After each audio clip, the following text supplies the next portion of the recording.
बिस्मिल्लाहिर्रहमानिर्रहीम। अस्सलामु अलैकुम वरहमतुल्लाहि वबरकातुह। मैं हूं उज़ैर अहमद, आपका फ़िज़िक्स टीचर। आप देख रहे हैं YouTube channel science and math with Uzair Ahmad. आज की इस वीडियो में हम एफएससी पार्ट 2 की फ़िज़िक्स का न्यूमेरिकल नंबर 12.9 सॉल्व करेंगे, जिसकी स्टेटमेंट है a proton placed in a uniform electric field of strength 5000 newton per coulomb directed to right is allowed to go a distance of 10 cm from A to B. Calculate the potential difference between the 2 points. Work done by the field. The change in potential energy of proton. Change in kinetic energy of proton. Its velocity. Okay, what is given in the numerical electric field 5000 newton per coulomb. एक proton जो है वो point A से B की तरफ move कर रहा है और ए और बी के दरमियान जो इलेक्ट्रिक फील्ड है वो 5000 न्यूटन पर कूलम है और जो प्रोटॉन है वो पॉजिटिव प्लेट से नेगेटिव प्लेट की तरफ मूव कर रहा है। दोनों प्लेट्स के दरमियान या दोनों पॉइंट्स के दरमियान जो डिस्टेंस है वो 10 सेंटीमीटर है या 10/100 मीटर 0.1 मीटर है। चार्ज ऑन द प्रोटॉन हमें पता है वो बराबर होता है 1.6 मल्टीप्लाइड बाई 10⁻⁻19 कूलम के। हमने फाइंड क्या करना है? सबसे पहले तो हमने पॉइंट ए और बी के दरमियान पोटेंशियल डिफरेंस फाइंड करना है, फिर वर्क डन फाइंड करना है जो पॉइंट ए से बी तक ले जाने के लिए हमें करना पड़ता है, फिर change in potential energy find करनी है, change in kinetic energy find करनी है, स्पीड फाइंड करनी है हमने प्रोटॉन की। सबसे पहले हम पोटेंशियल डिफरेंस फाइंड करेंगे। इलेक्ट्रिक फील्ड स्ट्रेंथ बराबर होती है minus delta V over R के। डेल्टा वी बराबर होगा माइनस ई इंटू आर के। ई की वैल्यू है 5000, आर की वैल्यू है 0.1। 5000 को 0.1 से मल्टीप्लाई किया, हमारे पास आ गया 500। माइनस साइन साथ था तो माइनस 500 वोल्ट आ गया, यानी कि जो पॉइंट्स के दरमियान पोटेंशियल डिफरेंस है वो माइनस 500 वोल्ट है। माइनस साइन इसलिए साथ आया क्योंकि प्रोटॉन के ऊपर पॉजिटिव चार्ज होता है और ये हायर पोटेंशियल से लोअर पोटेंशियल की तरफ जाता है, इसलिए डेल्टा वी नेगेटिव आया है हमारे पास। नेक्स्ट चीज़ जो हमने फाइंड करनी है वो work done by the field find करनी है। जैसा कि हमें पता है कि वर्क डन W बराबर होता है, potential difference between 2 points delta V बराबर होता है वर्क डन ओवर चार्ज के। तो वर्क डन W बराबर होगा Q इंटू डेल्टा V के। अब Q चार्ज ऑन प्रोटॉन है 1.6 10⁻⁻19 मल्टीप्लाइड बाई -500। अब 1.6 को अगर हम इस सारे को अगर ऐसे ही लिखें तो ये मेरे पास आ जाता है 1.6 मल्टीप्लाइड बाई 10⁻⁻19 इंटू -500 जूल। अब याद रखें 1.6 multiplied by 10⁻⁻19 joule 1 electron volt के बराबर होता है।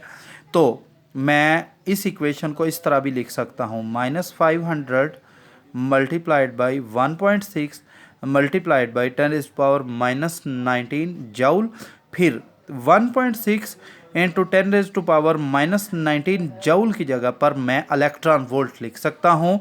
तो मेरे पास जो work done by the field आ जाएगा वो आ जाएगा -500 इलेक्ट्रॉन वोल्ट। आइए अब कैलकुलेट करते हैं चेंज इन पोटेंशियल एनर्जी और चेंज इन काइनेटिक एनर्जी के। चेंज इन पोटेंशियल एनर्जी बराबर होती है work done by the field या डिक्रीज इन पोटेंशियल एनर्जी के। डिक्रीज इन पोटेंशियल एनर्जी के, क्योंकि चार्ज जो है प्रोटॉन जो है हायर पोटेंशियल से लोअर पोटेंशियल की तरफ जा रहा है, इसलिए इसकी पोटेंशियल एनर्जी डिक्रीज होगी जो कि work done by the field के इक्वल होगी, जो कि बराबर होगी -500 इलेक्ट्रॉन वोल्ट के। चेंज इन काइनेटिक एनर्जी ये बेसिकली गेन होगी, लॉस नहीं होगा। गेन इन काइनेटिक एनर्जी यानी कि, और ये हमारे पास बराबर होगा negative of loss of potential energy, यानी कि जितनी पोटेंशियल एनर्जी लॉस होगी उतनी ही हमारे पास काइनेटिक एनर्जी गेन होगी।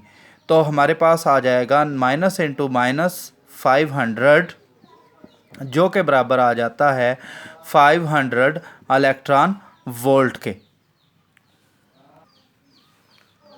चेंज इन काइनेटिक एनर्जी या गेन इन काइनेटिक एनर्जी बराबर होगा हाफ mv² के, जो कि बराबर है 500 इलेक्ट्रॉन वोल्ट के। यहाँ हम लिख सकते हैं half mv² is equal to 500 multiplied by 1.6 multiplied by 10⁻⁻19 joule के। अब v² को सेपरेट करें अगर इस इक्वेशन में, तो m को और 2 को इक्वेशन की दूसरी साइड पे शिफ्ट करेंगे। m मल्टीप्लाई हो रहा है, दूसरी साइड पे जाके डिवाइड हो जाएगा, 2 डिवाइड हो रहा है, दूसरी साइड पे जाके मल्टीप्लाई हो जाएगा। हमारे पास आ जाएगा v² इक्वल है 500 multiplied by 1.6 multiplied by 10⁻⁻19 multiplied by 2 और divided by mass of proton, जो कि है 1.6 10⁻⁻27 किलोग्राम। अब अगर हम 500 को 1.6 से मल्टीप्लाई करें और फिर 2 से मल्टीप्लाई करने के बाद 1.6 से 67 से डिवाइड करें, हमारे पास आंसर आता है 958 और साथ में 10 की पावर आ जाएगी -19 + 27, तो हमारे पास आ जाएगा v² बराबर 958 मल्टीप्लाइड बाई 10⁸। स्क्वायर रूट ले लें अगर दोनों साइड पे, तो v बराबर आ जाएगा 958 मल्टीप्लाइड बाई 10⁸ का स्क्वायर रूट। 958 का स्क्वायर रूट होता है 30.95 और 10⁸ का स्क्वायर रूट होता है 10⁴ मीटर पर सेकंड।